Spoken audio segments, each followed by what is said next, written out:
Σήμερα κοντά μας είναι ένας νέος άνθρωπος, ο κύριος Χριστόφορος Κοκτσίδης, ο οποίος είναι ιδιοκτήτης ενός γραφείου τελετών. Να τον καλησπερίσουμε. Γεια σας.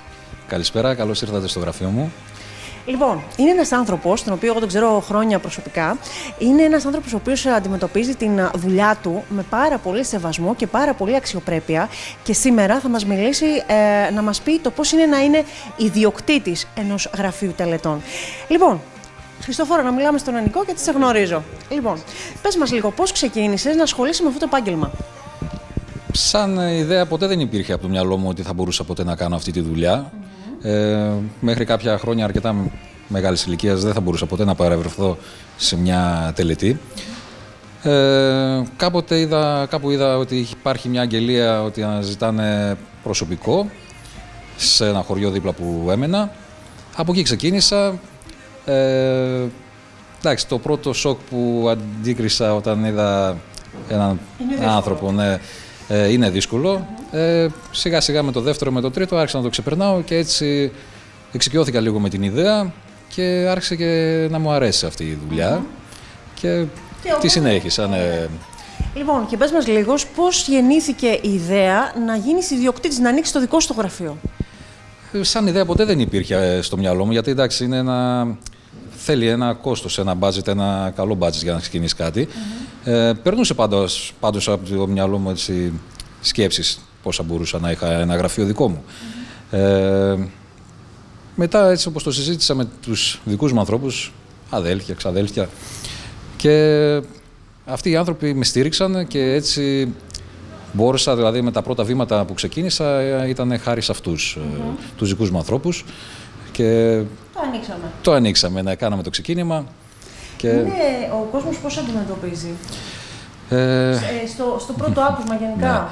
Ναι. Είναι ένα κομμάτι το οποίο εδώ στην Ελλάδα πιστεύω δεν θα αλλάξει ποτέ, γιατί όταν ακούνε γραφείο τελετών, είτε αυτό που λέμε πεθαμένα τζις, η ταμπέλα, να το πούμε αυτό, μας βλέπουν στον δρόμο, ας πούμε, περνάνε έξω από το γραφείο, θα κάνουν το σταυρό τους καμιά φορά, θα φτύσουν 3 φορές πίσω από τον νόμο τους.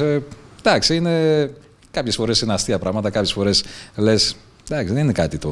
Δεν είναι τόσο τρομακτικό. Ναι, δεν είναι αυτό το κομμάτι. Ασκεί λειτουργήμα.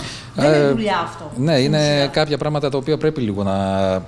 Σε πολλά πράγματα έχουμε πλέον ανοιχτό το μυαλό μας, αλλά σε κάποια πράγματα ακόμα είμαστε έτσι. Εντάξει, δεν είναι κάτι που δεν με πειράζει. Πιστεύω πως αργότερα θα καταλάβουν ότι εμείς τα γραφεία είμαστε δίπλα τους στη πιο δύσκολη στιγμή της ζωής τους.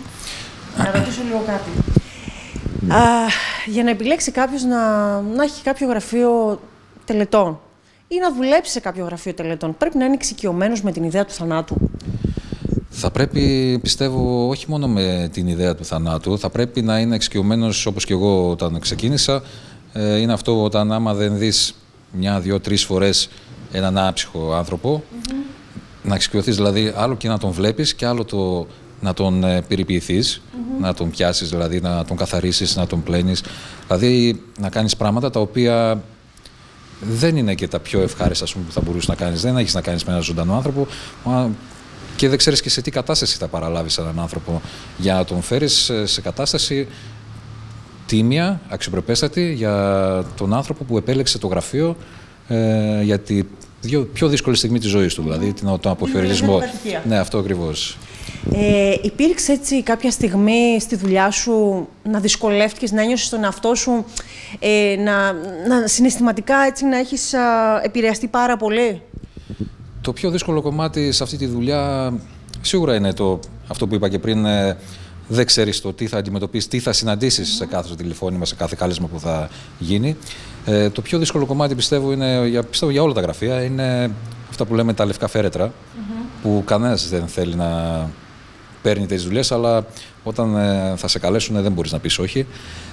Εκεί η κατάσταση είναι πιο πολύ δύσκολη όταν βλέπεις νέους ανθρώπους να φεύγουν άδικα, ειδικά από τη ζωή ή από την κακιά αρρώστια.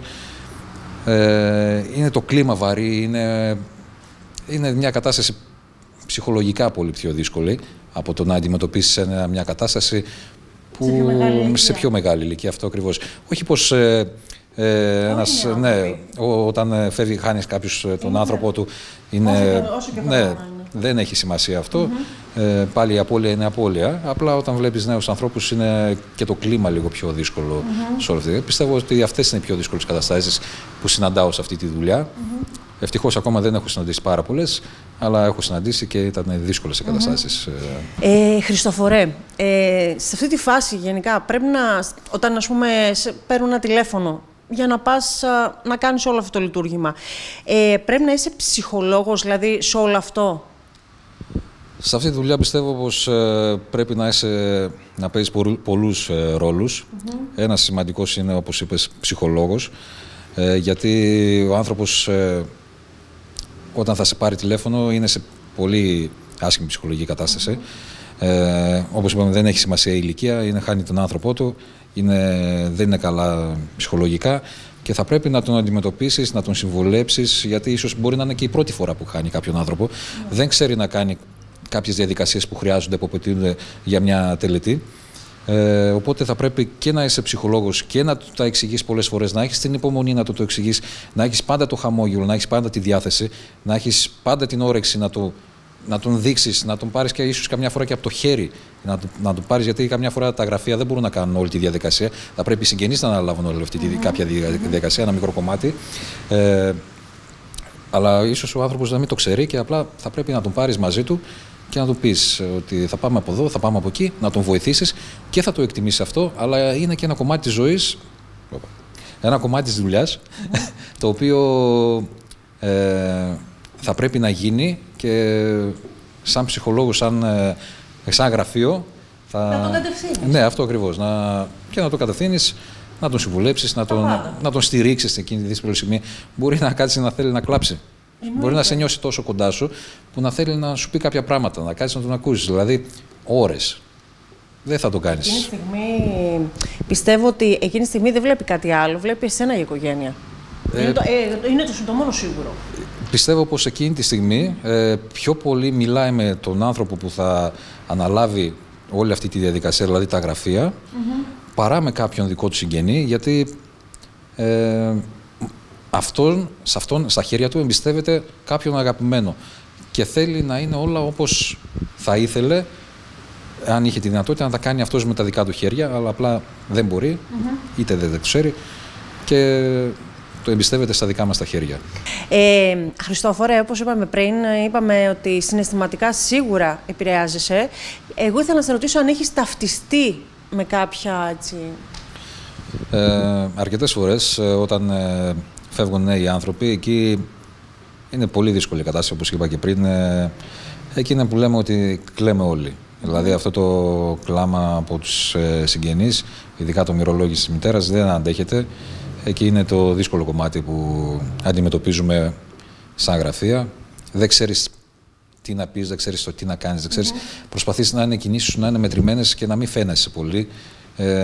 Να θέλεις να προσφέρεις και να φοβάσαι να προσφέρεις. Μην το παρεξηγήσουν, μη σου κάνουν κάτι άλλο, μη σου πούν κάτι εκείνη τη στιγμή, ενώ θέλεις να βοηθήσεις. Ο κόσμος εκείνη την ώρα είναι ψυχολογικά φορτισμένος και όλα ίσως του φταίνε. Ίσως να του φταίμε και εμείς. Αλλά πρέπει να έχουμε την υπομονή. Πάντα υπάρχουν αυτές τις περιπτώσεις. Πρέπει να τις αντιμετωπίζουμε με υπομονή. Μόλις περάσει όλο αυτό, να περάσουν λίγες ημέρες, όλα θα είναι καλά, θα μιλάμε και θα είναι όπως... Θα είσαι πάλι κοντά τους. Αυτό ακριβώς, ναι. Έτσι. Χριστόφορε, θα ήθελα να σε ρωτήσω για κάτι τελευταίο. Ποια είναι, πιστεύεις, τα στοιχεία που χαρακτηρίζουν το γραφείο σου? Πιστεύω είναι ο σεβασμός, η αξιοπρέπεια, επαγγελματισμός και ότι προσφέρουμε και κάτι λίγο παραπάνω στην όλη διαδικασία. Να το πω γιατί εγώ απλά. Γιατί πάνω απ' όλα είσαι άνθρωπος.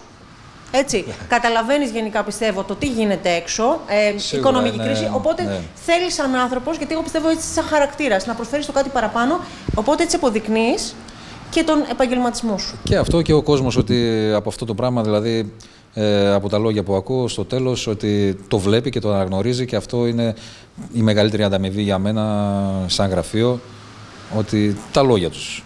Τα λόγια τους για μένα είναι η μεγαλύτερη ανταμοιβή. Ωραία. Θα ήθελα λίγο να μας πεις πού βρίσκεται το γραφείο σου. Το γραφείο βρίσκεται Γεωργίου Παπανδρέου 41. Είναι λίγο πριν το κόμβο των 5 δρόμων. Είμαστε εδώ κάθε μέρα.